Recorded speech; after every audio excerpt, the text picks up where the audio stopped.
I'm Danielle Michaud outside the Air Canada Centre and near Johnny Bower's Legends Row status. Today, inside his family, the Toronto Maple Leafs and fans paid tribute to him in a ceremony of life celebration. Now, while his 4 Stanley Cups and his reputation for being one of the toughest goalies ever will always be a part of his legacy, it's his impact off the ice that's left the greatest impression.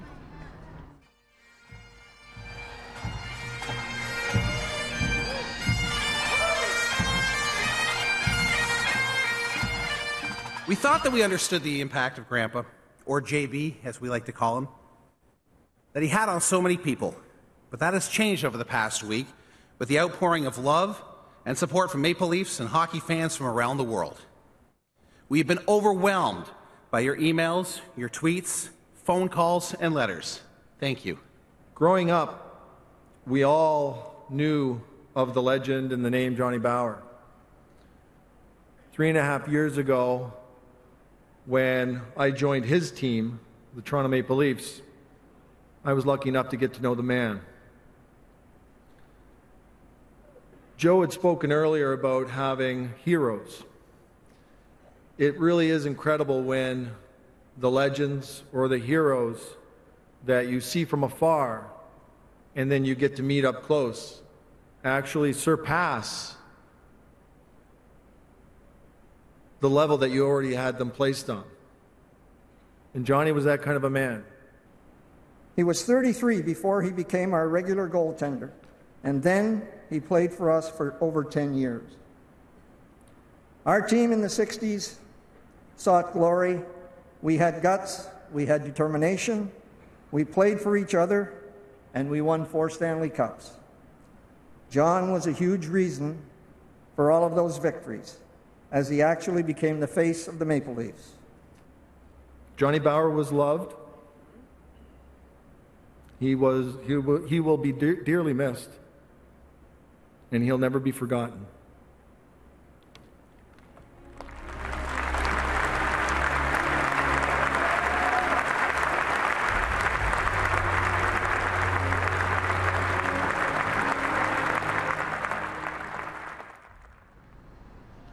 As you can see, the memorial continues to grow with people leaving notes, flowers, messages, as well as some pictures of them meeting the great Johnny Bower. And coming up, we'll hear from another fan favorite of the Maple Leafs, Doug Gilmour, who talks about just why it's such a lasting impact on the Maple Leafs fan base.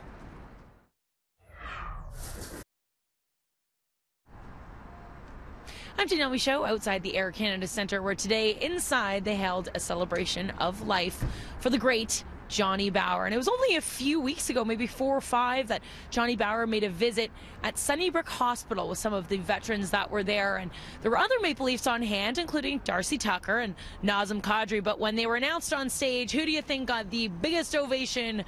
Of course, number 1, Johnny. And Darcy Tucker joked that at this point, he's used to being upstaged by Mr. Bower, who has always been a fan favorite. And another fan favorite, Doug Gilmour, reflected on just how popular he was with Leafs Nation.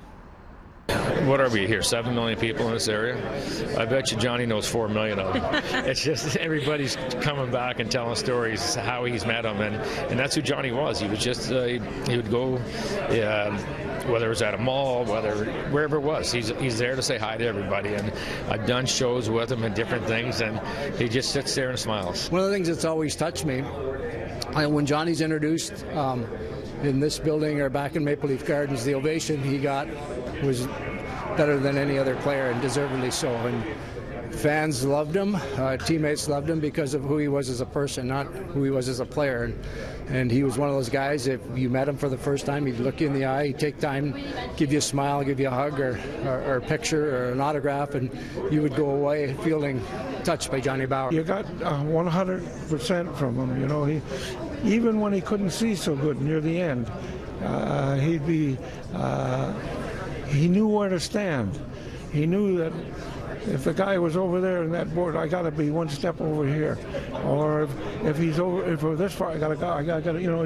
He just that little half step, even though maybe he couldn't see the puck, but he knew where the guy was shooting from. You see. Well, he did about 10,000 appearances after he retired, so he spent a lot of time with people, and he never just blew them off. Like he would never sign an autograph without saying hello and what did you have for lunch today, and he would always make it personal. So anybody that he met seemed to be a good friend of his.